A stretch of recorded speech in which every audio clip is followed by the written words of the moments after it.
They called her support, the one who carried the binoculars, the radio, and the medical tape. Not a shooter, not the tip of the spear, just the shadow standing on that frozen ridge. When the squad got pinned under fire, every skilled marksman missed their shot, one after another. Only gasping breaths remained, static on the radio, and an impossible order to retreat.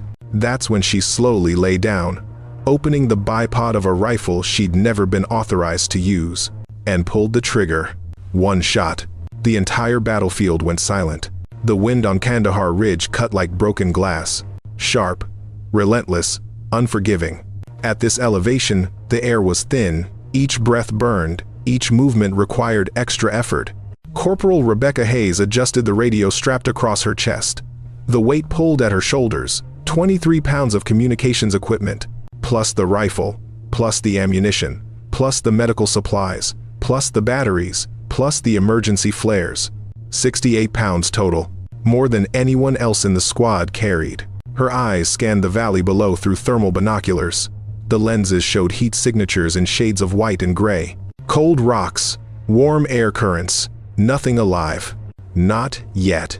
The squad moved ahead in formation. Professional spacing, tactical intervals. 8 operators. Each one decorated, each one proven, each one with more combat experience than she'd probably ever accumulate.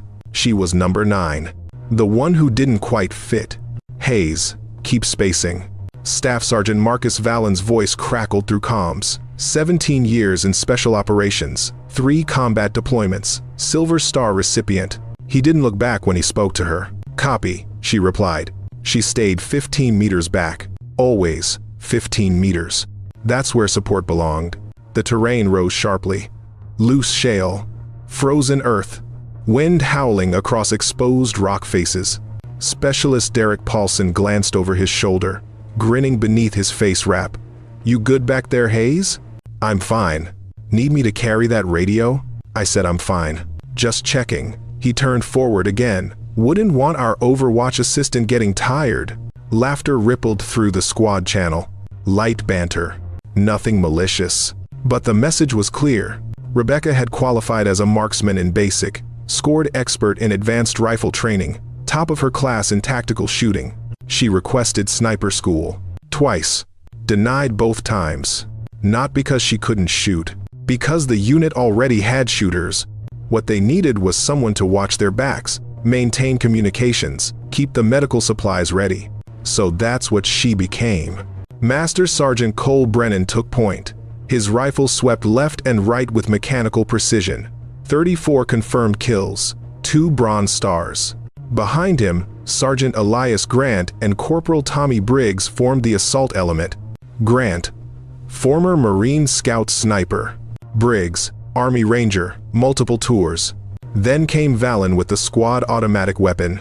Private First Class Jake Morrison and Specialist Lena Hartwell brought up the middle. Morrison, youngest in the squad, but already 2 Purple Hearts. Hartwell, one of the best tactical operators Rebecca had ever seen. The best of the best. Rebecca carried an M4 carbine. Standard issue. No specialized optics. No match-grade barrel. Her pack contained extra batteries, medical kits, signal flares, ammunition for everyone else's guns. She was a pack mule. A radio operator. Not a fighter. Command, this is Reaper 6. Vallen's voice was steady. Professional, at checkpoint Bravo. No contact. Proceeding to observation point. Static crackled. Copy. Reaper 6. Weather window closing in 40 minutes. Understood. The ridge stretched ahead like a broken spine. Rocky outcroppings provided minimal cover. The elevation gave them overwatch of the valley, but it also meant exposure. Complete exposure. Rebecca studied the terrain with practiced eyes. She'd been doing this for 18 months. Watching. Learning. Calculating distances without being asked. Memorizing wind patterns nobody thought she needed to know. Her hand moved to the small notebook in her cargo pocket. She pulled it out, flipped to a fresh page. Wind speed, 14 knots, northwest. Temperature, 46 degrees Fahrenheit. Barometric pressure, falling. Time, 1,410 hours. She sketched the ridgeline, marked the angles, noted the thermal currents rising from the valley. Haze. She looked up. Grant had stopped. He was staring at her notebook. What are you doing? Keeping notes. On what? Environmental conditions. He frowned. Why? Situational awareness. Your support. You don't need to. He stopped himself, shook his head. Never mind, just keep up. He moved forward. Rebecca closed the notebook, slipped it back into her pocket. Nobody understood. Nobody asked. The squad continued climbing. The wind picked up. Temperature dropped. Rebecca checked her anemometer. 16 knots now, gusting to 20. She made a mental note. Sergeant Grant dropped to one knee, his fist raised. The squad halted immediately. Movement, Grant whispered over comms. 300 meters, northeast. Brennan pulled out his spotting scope. Long seconds passed. Confirmed. 4 individuals, armed. Valen checked his tactical datapad. Not on our friendly list. Rules of engagement? Briggs asked. Observe only. Unless fired upon. The squad settled into position. Rebecca moved to the rear, as always. She set up the radio relay. Confirmed signal strength. Checked frequencies. Then she pulled out her binoculars. Scanned the valley below. The 4 individuals were obvious. Too obvious. Her eyes tracked higher. There. Barely visible behind an outcropping. Another position. She counted 3 more heat signatures. Then 2 more to the west. Sergeant, she said quietly. Stand by, Hayes. I count 9 hostiles. We've got overlapping fields of... Hayes. Valen's tone sharpened. Maintain radio watch.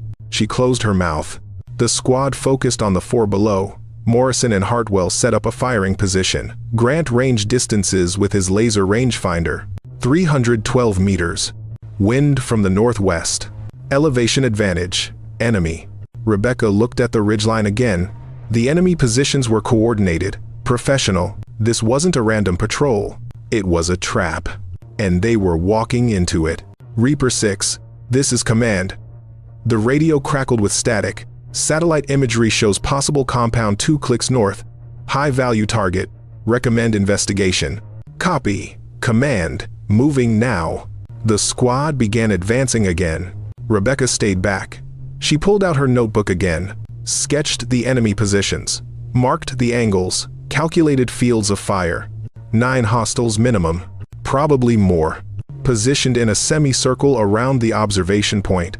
Classic ambush formation. She wanted to say something, wanted to warn them, but she'd already been shut down once. Support didn't question tactical decisions. Support followed orders. She closed the notebook, followed.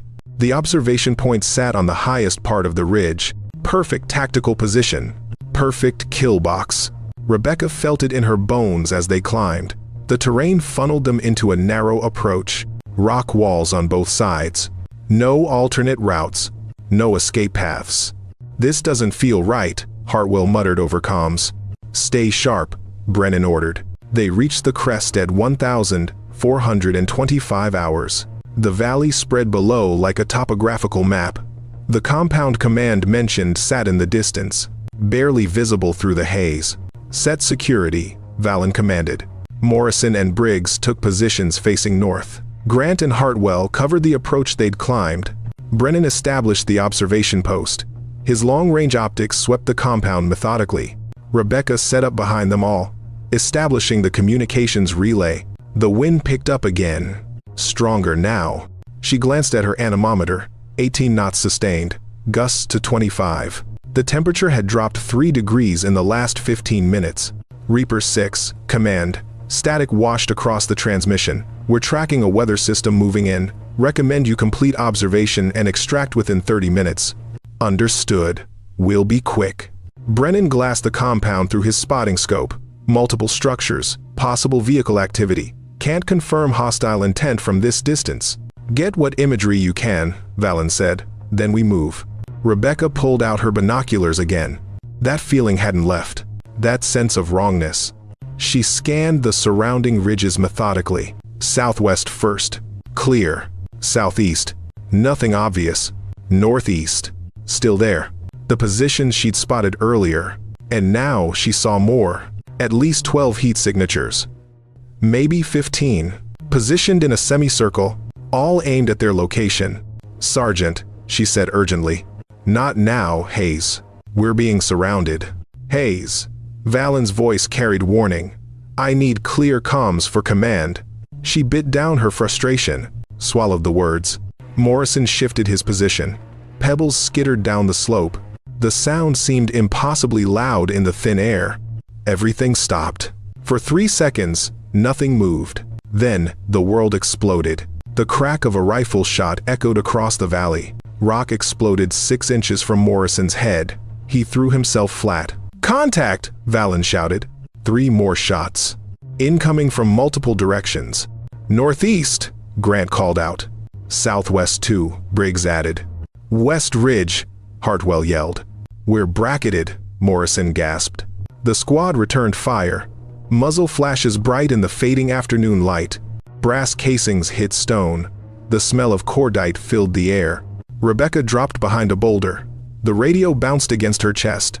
"Command, this is Reaper 6. She pressed the transmit button. "Contact with multiple hostiles. We are surrounded on observation point." Static crackled. Broken transmission. "Reaper 6, say again?" "You're breaking up." "I say again, we are pinned down." Rebecca spoke clearly. "Precisely. Estimate 12 to 15 enemy combatants. We need immediate extract." More static. "Reaper. Losing. Signal." The transmission cut out completely. The ridge was blocking their signal. They were alone. Completely alone. The wind howled across the rocks. Bullets cracked and snapped overhead. Enemy fire came from 3 directions. Maybe 4. Coordinated volleys. Professional tactics. This wasn't militia. This wasn't untrained insurgents. These were trained fighters. And the squad was trapped. Rebecca pressed herself against the boulder. Her breathing was controlled. Steady. She'd trained for this. Mentally prepared for this exact scenario. But training was different from reality. Reality had the smell of cordite, the taste of fear, the sound of bullets hitting stone. "We need to suppress that position," Valen shouted. "Which one?" Briggs yelled back. "All of them." But they couldn't. Not enough shooters. Not enough ammunition. Not enough cover. The enemy had every advantage. High ground, multiple positions, overlapping fields of fire. And the squad was exposed on a barren ridgetop with minimal cover. A perfect ambush. Exactly what Rebecca had feared. Sergeant Grant moved to a firing position, his rifle up, eye to the scope. He was the squad's best marksman. 3 tours in Afghanistan, 2 in Iraq, countless confirmed kills. If anyone could make this shot, it was him. He acquired a target. A shooter positioned behind rocks 400 meters out. Northeast ridge. Elevated 30 degrees. Wind from the northwest. "Got him," Grant muttered. He controlled his breathing. In through the nose. Out through the mouth. Heart rate slowing. Finger moving to the trigger. Squeeze. The rifle bucked. The shot went high. Sparked off rock 2 feet above the target. Damn it. Grant chambered another round quickly. Reacquired the target. Wind gusted hard from the west. His second shot kicked left. Missed by 3 feet. "What the hell?"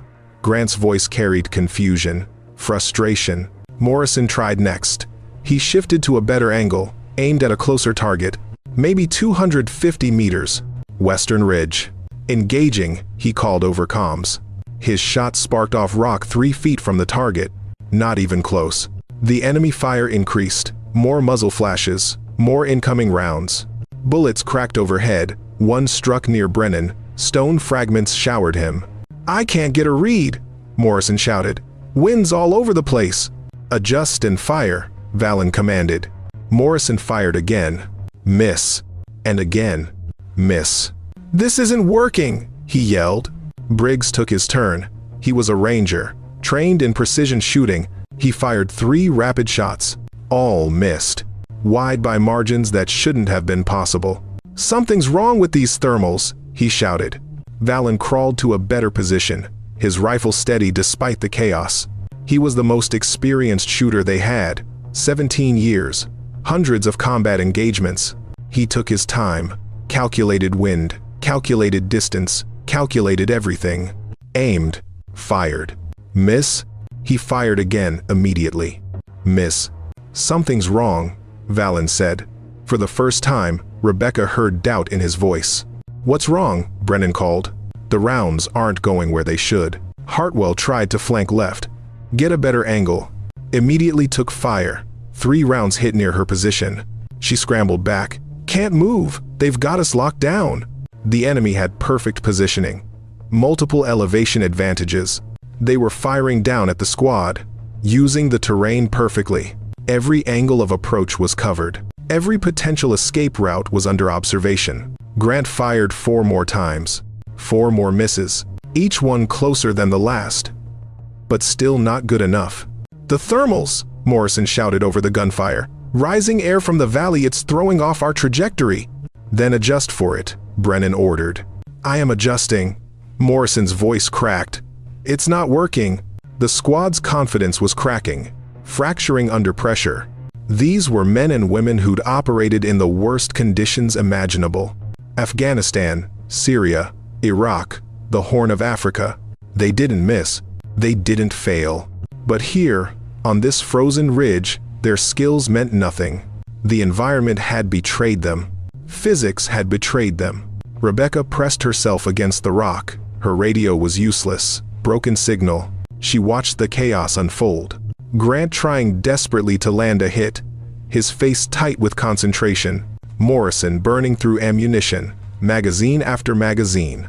Briggs cursing with each miss, rage building. Hartwell pinned behind inadequate cover, unable to move. Valen firing, missing, firing, again, his movements becoming jerky, desperate. Brennan took a round to his shoulder plate. The ceramic absorbed it, but the impact knocked him down hard. Brennan's hit, Hartwell called. I'm okay, he gasped. Plate held. But he wasn't okay. His shoulder was compromised. His shooting arm wasn't working right. The enemy fire intensified. They knew they had the squad trapped. They were moving in for the kill. Rebecca's mind raced. She'd been tracking the wind for the last 30 minutes. She knew the thermals Morrison mentioned. She'd noted the temperature inversions. The way cold air from the ridge met warm air rising from the valley, creating turbulence, creating drift. She'd calculated the holds needed for every distance, every angle. In her head, in her notebook, over and over. But nobody had asked. Nobody would ask. She was support, not a shooter. Rebecca lay flat behind her rock, the rifle across her forearms. Standard M4. No specialized optics, no match-grade barrel. Just iron sights and a basic red dot. She'd cleaned it that morning, checked the barrel, confirmed 0 at 50 meters. Habit. The squad continued firing. Shots echoed across the ridge, overlapping with incoming rounds, creating a symphony of violence. Valen changed magazines. His movements were smooth, professional. We need to suppress that shooter at 10 o'clock, he shouted. He's got Morrison pinned. Grant shifted position, took aim through his scope, fired. Miss. The round sparked 5 feet left of target. I can't hit anything in this wind, he shouted. Rebecca looked at the target Valen mentioned. She could see the muzzle flash. Small, precise, professional. A sniper position. 420 meters out. Elevated 35 degrees. Northeast ridge. She'd been watching that position for 5 minutes. The shooter moved in a pattern. Fire 3 rounds. Duck for cover. Shift 2 meters left. Rise again. Fire. Predictable. Professional, but predictable. She calculated the shot in her head. 420 meters. Wind northwest at 18 knots. Temperature 46 degrees. Rising thermal from the valley, creating approximately 1.8 MOA drift at that distance. Coriolis effect negligible at this range. The shot needed to be held 3 feet 2 inches right, 2 feet 3 inches high, to compensate for wind, thermal, and angle. Nobody taught her this. She'd learned it by watching, by listening, by reading ballistics manuals in her tent while others slept, by spending her own money on ammunition, shooting at ranges nobody supervised. 18 months of being invisible. 18 months of preparation nobody acknowledged. Morrison fired twice more. Both rounds went wide by impossible margins. "We're running out of time," Hartwell yelled. "They're maneuvering on our flanks." Valen's voice was tight, strained. "We need to break contact, but we need suppression first." "I can't get the shot," Grant said, frustration bleeding through every word. Briggs tried again. Fired. Missed. "Fuck," he screamed. Rebecca closed her eyes. She could feel the wind on her face. Northwest. Gusting. The pattern was consistent. Gust. 13 seconds. Gust. 13 seconds. Like clockwork. She counted. 13 seconds. Another gust hit. Her face went cold. 13 seconds. The pattern held. She opened her eyes. The enemy sniper at 10 o'clock rose for another volley. Rebecca tracked him through her optic. The red dot floated over empty air. 3 feet right of where he would be. She didn't ask permission. There was no point. Her finger moved to the trigger, but she didn't fire. Not yet. Not until everything aligned. Wind. Thermal. Enemy pattern. Timing. She waited. Valen was shouting into the radio, trying desperately to reach command. "We need extract. Immediate extract. We are combat ineffective." Static answered him. "Can anyone reach that shooter?" Brennan called out, pain in his voice. Silence. "Anyone?" Rebecca's heart rate slowed. 60 beats per minute. 58. 55. Her breathing steadied. Deep breaths, controlled. The chaos around her faded into background noise. Gunfire became distant thunder. Shouting became whispers. She saw only the target. 420 meters. Wind northwest at 18 knots. Rising thermal, creating 1.8 MOA drift. She made microscopic adjustments to her point of aim. 3 feet 2 inches right. 2 feet 3 inches high. Her crosshair sat in empty air. 13-second count. Gust passed. She felt it on her face. 11 seconds until the next one. The enemy sniper rose. Started his firing sequence. Rebecca's finger touched the trigger. Light pressure. No jerk. No pull. 8 seconds. The sniper aimed at Morrison's position, his rifle steady. 7 seconds.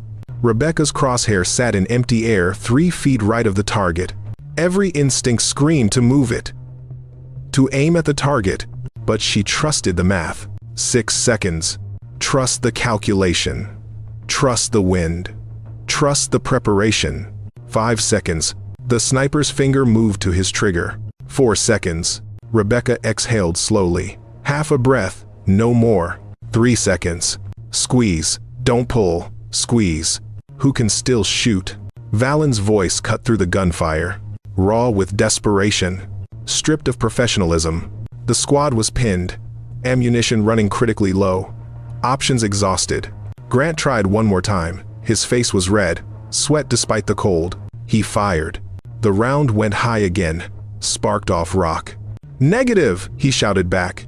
Morrison shook his head violently. "I can't get the angle! The wind's impossible!" Briggs fired blindly over his cover. "Nothing! I got nothing!" Hartwell was too pinned to even attempt it. Bullets cracked over her head constantly. Brennan clutched his shoulder, unable to line up a shot, unable to even hold his rifle steady. The enemy fire intensified. They were closing in, moving to flank. This was it. The moment squads died. When all advantages were lost. When extraction was impossible. When fighting became dying. "We need to move now," Valen yelled. "But we can't with that shooter suppressing us." "I can't hit him!" Grant's voice broke with frustration. With shame, silence fell over the squad channel. 3 seconds of dead air. The wind howled. Incoming rounds cracked and snapped. Time compressed. Stretched. Valen looked around wildly. His eyes swept across each squad member. Grant. No. Morrison. No. Briggs. No. Hartwell. No. Brennan. Wounded. His eyes swept past Rebecca. She was support, not a shooter. Not someone who could, but she spoke anyway. "I can." The words were quiet, almost lost in the chaos, but everyone heard them. Valen's head snapped toward her. "What?" "I can make the shot." For a moment, Nobody moved. Nobody breathed. Grant stared at her like she'd grown a second head. Morrison's mouth fell open. Briggs looked confused. Angry. Hayes, Valen said slowly. This isn't the time for 420 meters, she interrupted. Her voice was steady, cold. The shooter at 10 o'clock. Wind northwest, 18 knots sustained. Rising thermal from the valley is creating approximately 1.8 MOA drift at that distance. His pattern is predictable. He fires 3 rounds, moves left, fires again. 13-second intervals between wind gusts. Valen blinked, stared at her. I can make the shot, Rebecca repeated. Not asking, stating fact. Grant found his voice. Hayes, you're not qualified for. I know what I'm doing. Your support. I know how to shoot. Another burst of enemy fire sent them all ducking. Bullets screamed overhead. Valen's eyes locked on Rebecca's. He saw something there he hadn't seen before. Not hope. Not confidence. Absolute certainty. The look of someone who had prepared for exactly this moment. Do it, he said. Rebecca moved forward. Rebecca crawled to a flat section of rock. Her movements were smooth, controlled. No wasted energy. No bipod. She didn't have one. She pulled her pack forward, placed it in front of her as a rest.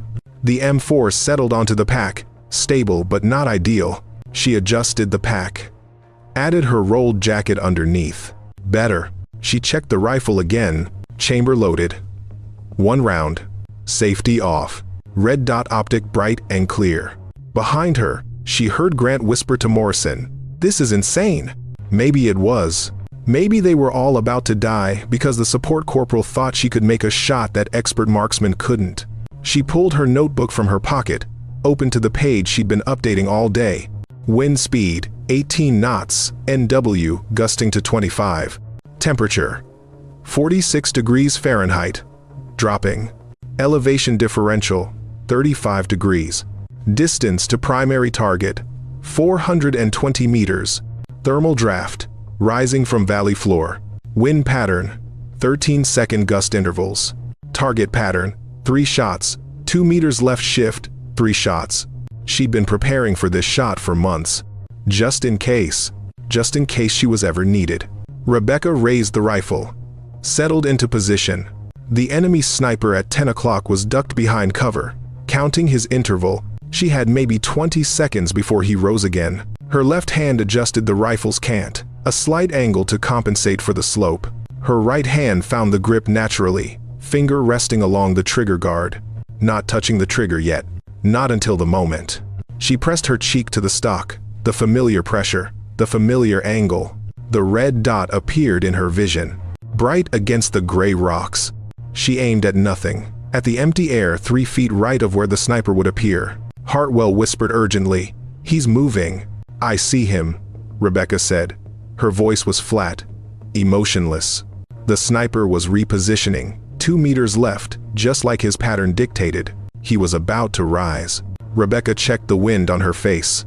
Northwest, steady for now. 10 seconds until the next gust. Her heart rate was 58 beats per minute. 56. 54. Calm. She'd trained for this in secret. On ranges nobody monitored. With ammunition she'd bought herself. Shooting at distances nobody thought support personnel needed. 400 meters, 500, 600.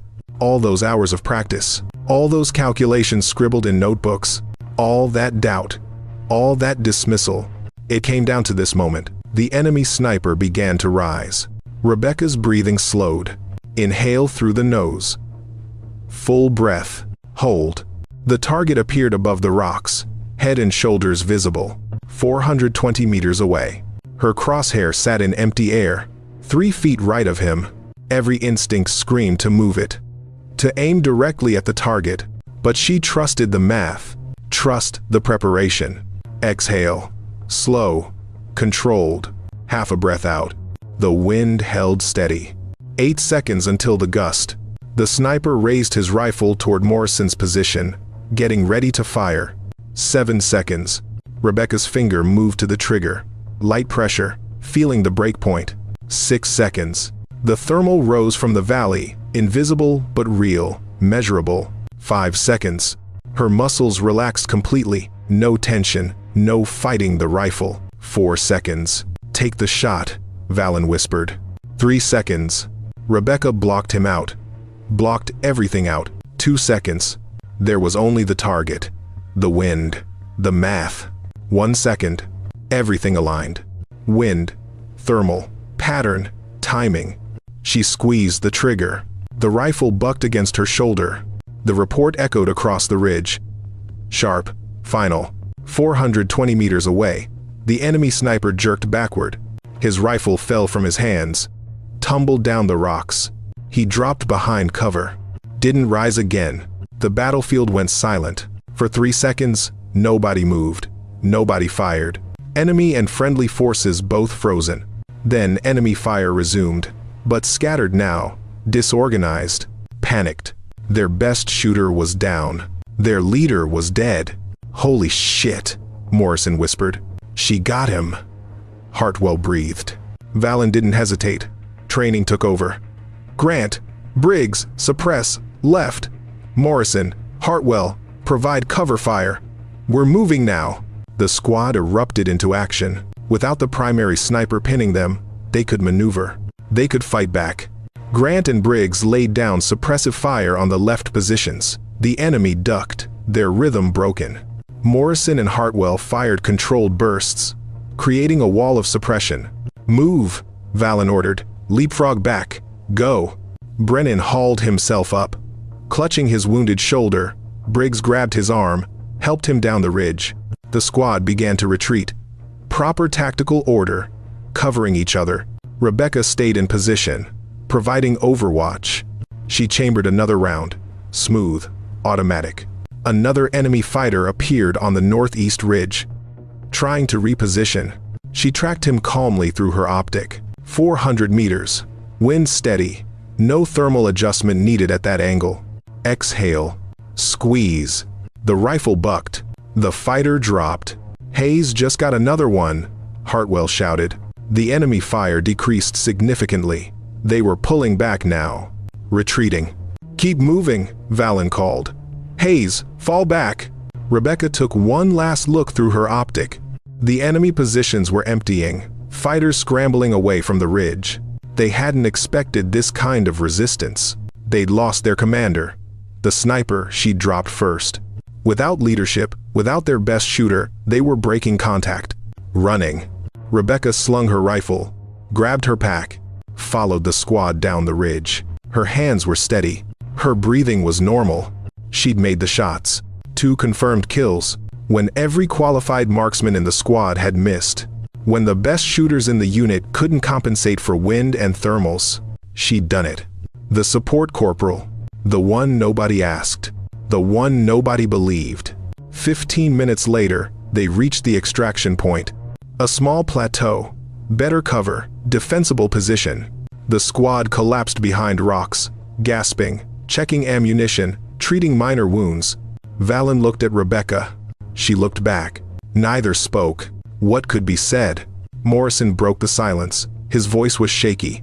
Hayes, where the hell did you learn to shoot like that? Rebecca shrugged. Kept practicing. But support personnel aren't supposed to. I know what we're supposed to do. Grant stared at his own rifle. Shame written across his face. I had that shot. I had it lined up perfectly. The thermals threw everyone off, Rebecca said quietly. It wasn't your fault, but you compensated for it. I was watching for 30 minutes. I had time to calculate. That's not how this works, Grant said. Confused. Angry. You're not supposed to be. Better than you? Hartwell finished. A slight smile on her face despite everything. Grant flushed. That's not what I meant. I know, Rebecca said. I'm not better. I just had the right information at the right time. But they all knew the truth. She'd made shots they couldn't. From a position nobody valued. With a rifle nobody gave her credit for using. With skills nobody acknowledged. The helicopter appeared over the ridge, rotors thumping. Beautiful sound. Extraction. Safety. The squad moved to the landing zone. Exhausted, shaken, alive. Rebecca was the last to board. She looked back at the ridge one final time. Somewhere up there, 2 enemies lay dead from her shots. 2 perfect shots.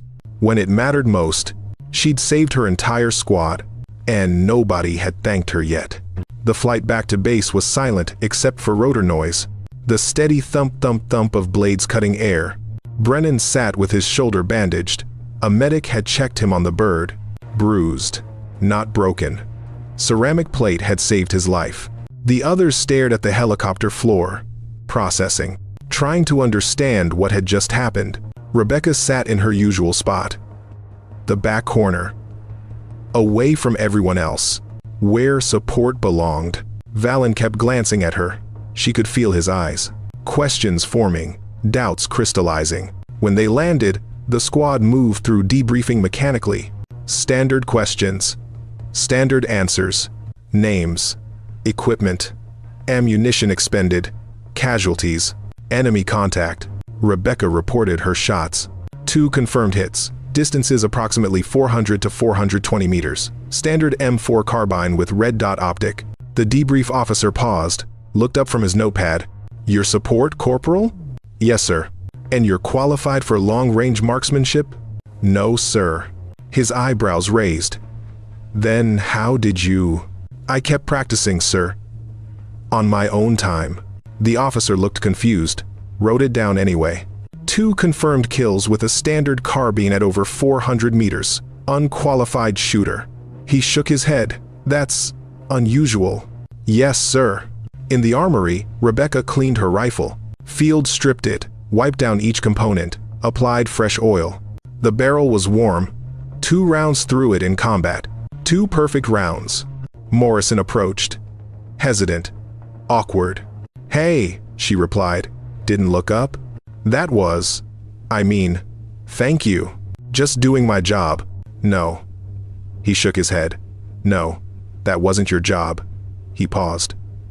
But I'm glad you did it anyway. Rebecca nodded.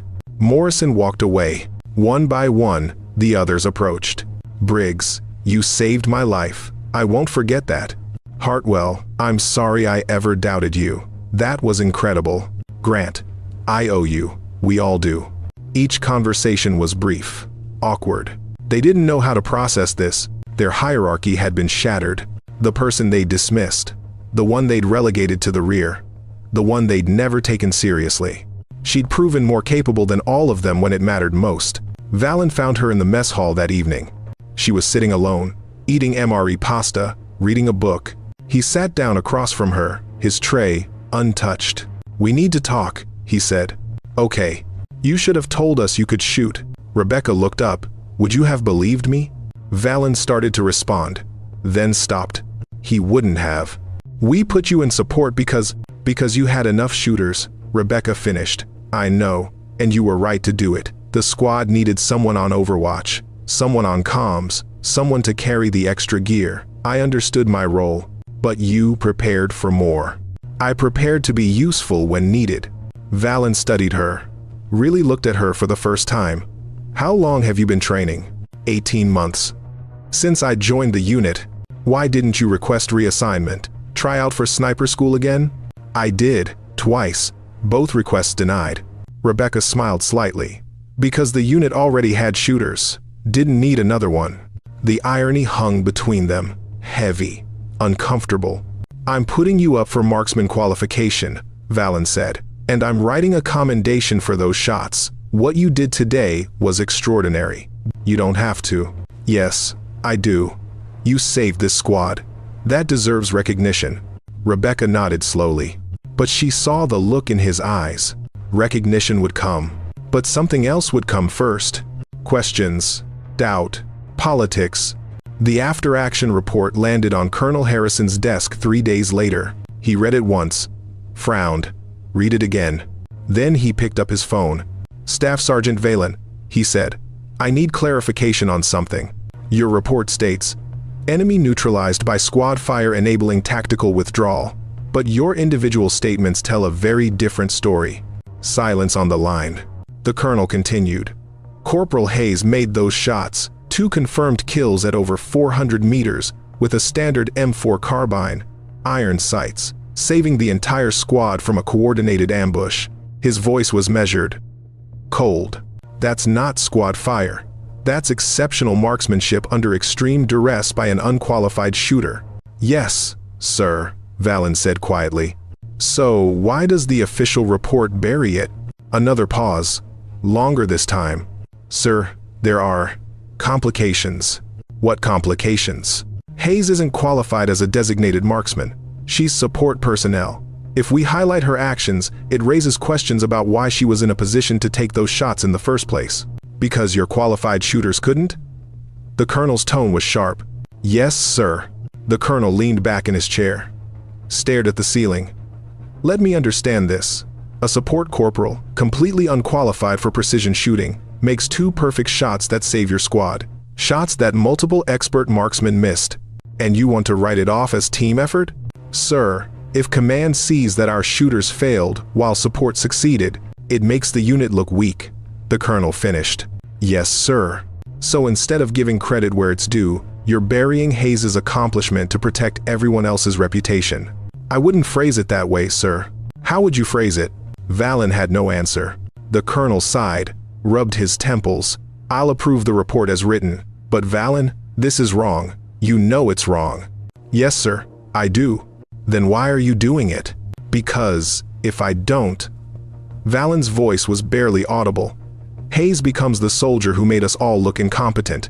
And she has to live with that. Work with us. Trust us to have her back. He paused. Maybe it's better if the truth stays buried. For her sake. The colonel said nothing for a long moment. Dismissed. Yes, sir. The call ended. The colonel signed the report.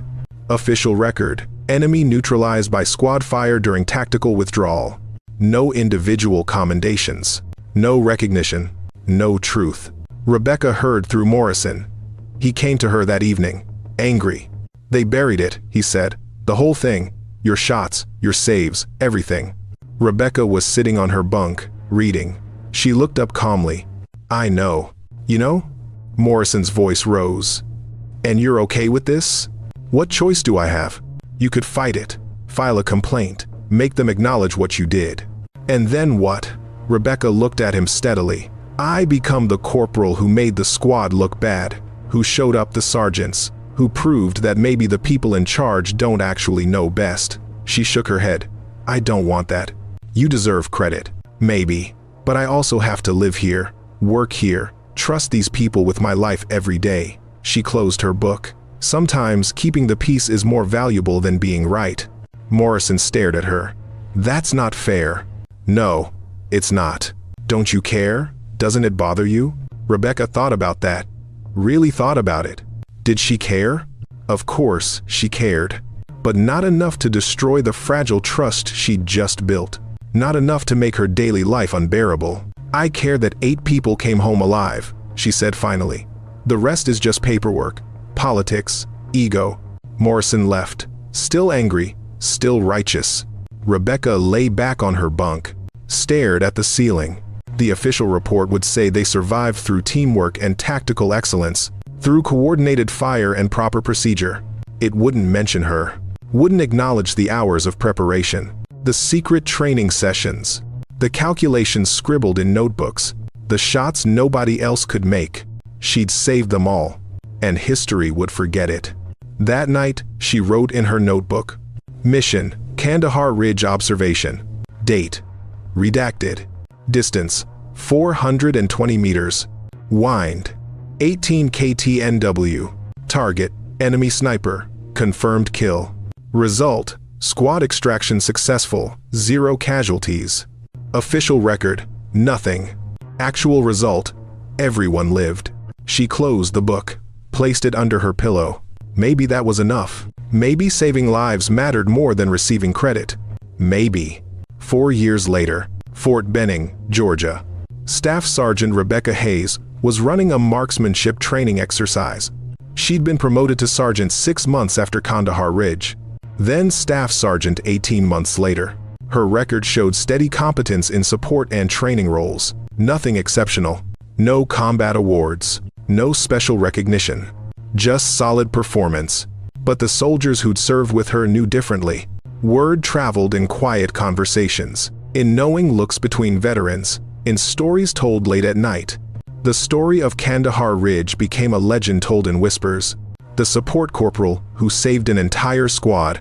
The unqualified shooter who made impossible shots. The woman nobody believed until she proved them all wrong. A recruit named Private Lucas Reed approached her after a marksmanship class. Young, eager, fresh from basic. Staff Sergeant Hayes? Yes, Private? I heard. He hesitated. I heard you were a sniper. In Afghanistan. Rebecca smiled slightly. Where'd you hear that? My previous instructor, Sergeant Morrison. He said you made an impossible shot once, saved your whole squad. Morrison talks too much. But is it true? Rebecca looked at the young soldier. Eager. Hopeful. Looking for heroes. Looking for proof that underdogs could win. I made a shot when it was needed, she said carefully. That's all. But you weren't even qualified. Qualifications are just paperwork. Private. What matters is whether you can do the job when everything's falling apart. When the plan fails. When the experts miss. Reed nodded slowly. Processing. Did they ever recognize you for it, officially? Some did. The people who mattered. What about command? What about official records? Rebecca picked up her rifle, checked the chamber. Officially, it never happened. That's not right. Maybe not. But I didn't do it for recognition. She looked at him directly. I did it because 8 people needed to go home, and I had the skills to make that happen. That's all that mattered. So you just let them bury it? I let them survive with their dignity intact. There's value in that too. Reed frowned, trying to understand, failing. Private, listen carefully, Rebecca said. You're going to face moments where you have to choose between being acknowledged and being useful. Between your ego and your team. Between credit and mission success. She slung her rifle. Most people pick ego. They want the credit, the medals, the stories told about them, the recognition. And you didn't? I picked the team. Every time, even when it cost me everything. Is that what you did on that ridge? That's what I do every day. Reed nodded, something shifting in his understanding.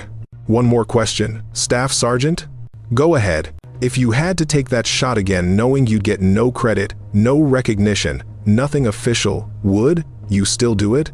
Rebecca didn't hesitate, didn't pause. She thought about Valen's desperate voice, Grant's frustration, Morrison's fear, Brennan bleeding, Hartwell pinned down, 8 lives balanced on a trigger pull, 8 futures hanging by a thread.